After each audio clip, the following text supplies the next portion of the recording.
Napoleon code جو آج بھی دنیا کے قانونی نظاموں کا بنیادی حصہ ہے اسی دور کا شاہکار ہے۔ اس نے عوام کو برابری، جاگیرداری کے خاتمہ اور دولت کے بہتر تقسیم کا وعدہ دیا۔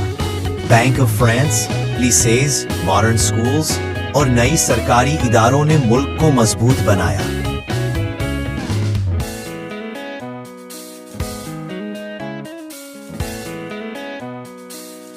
چرچ اور اسٹیٹ کے درمیان لمبی لڑائی کو ختم کرنے کے لیے 168 کا کانکورڈاٹ سائن ہوا۔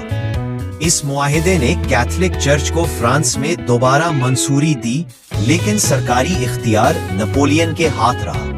اس سے عوام کا یقین اور مضبوط ہوا۔